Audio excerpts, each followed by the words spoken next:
The tools podcasters use are constantly changing, but we tend to ignore changes to a critical piece of our podcasts, the podcaster. Has your podcast changed to keep up with changes in your own life?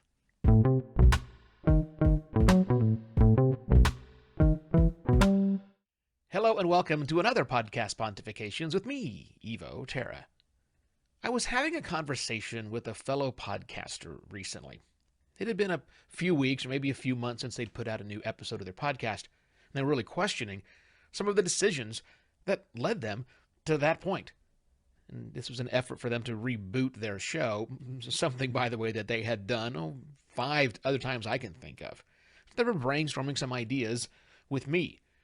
Now, over that same time, they'd actually been in the process of rebooting their business life once again, which further adds to the challenge. Now, me personally, I've been through that way too many times. I mean, heck, I'm going through it right now as members of the advancing podcasting community, advancingpodcasting.xyz, found out about last week in a post. So yeah, changes are kind of hard.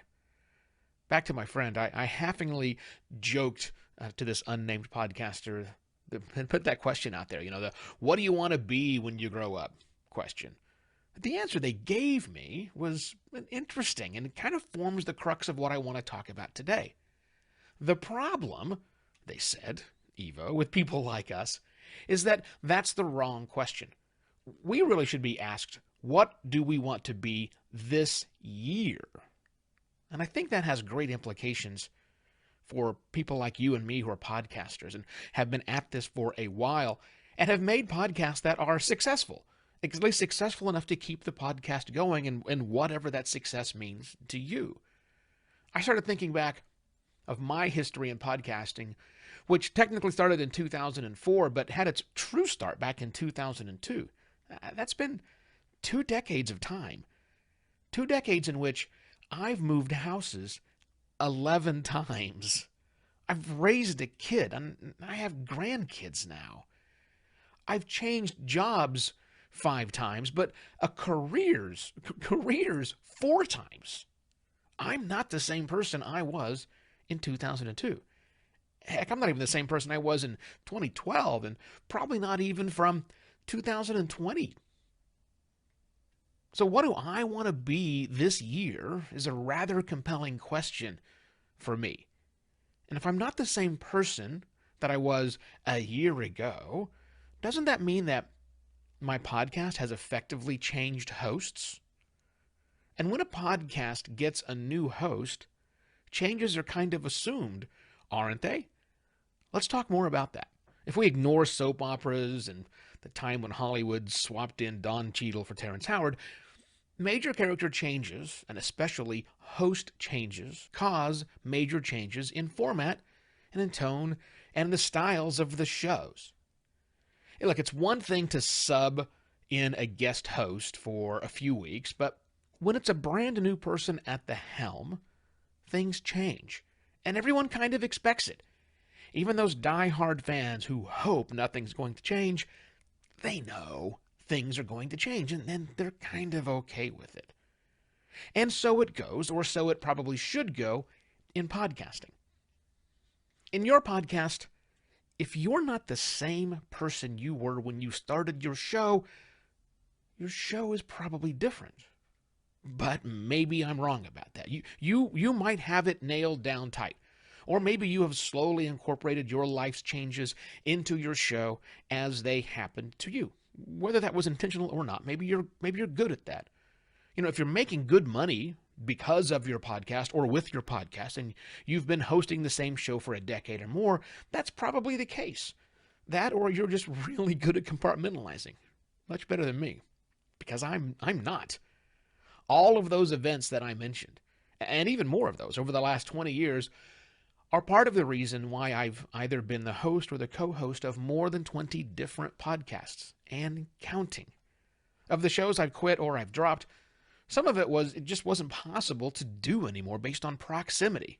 I mean, the Bangkok podcast probably needs and has Bangkok-based hosts. Or for practicality reasons.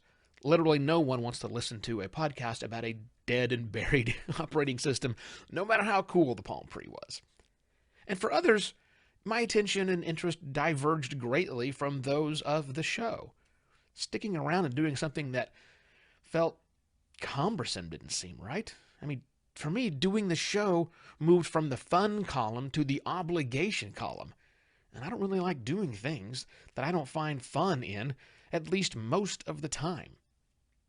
Now, some were intentional short-term projects, although short-term could mean 6 episodes and has meant 6 episodes or 100 episodes with some sort of an end date or some other predefined destination.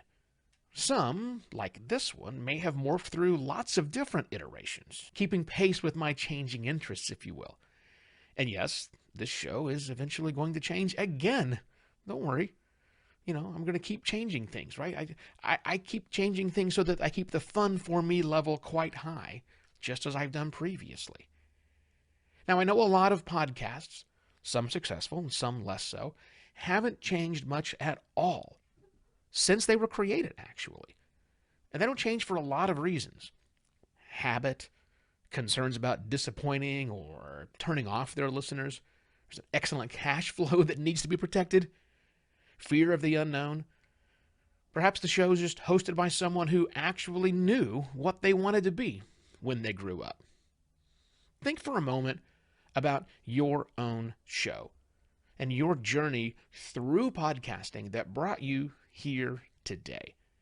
Think of all the changes that you've seen in your life, from family to job to hobbies, and ask yourself if you've changed, and if you've changed your show enough to match the person you are today. And if not, should you? Would that make you happier? Would that re-energize you? Would it possibly re-engage your audience? And can you do it in a way that doesn't jeopardize the success you've already seen thus far? Now, that's a question you'll have to answer on your own. And let's face it, you may not be as risk tolerant as me, and that's okay. If what you've been doing for your show for more than a decade is really working, then I want you to keep on keeping on. But if you look in the mirror and the person staring back at you isn't the same person you see in your head, it might be time to mix things up a bit on your podcast. And with that, I shall be back directly with yet another podcast, Pontifications. Cheers.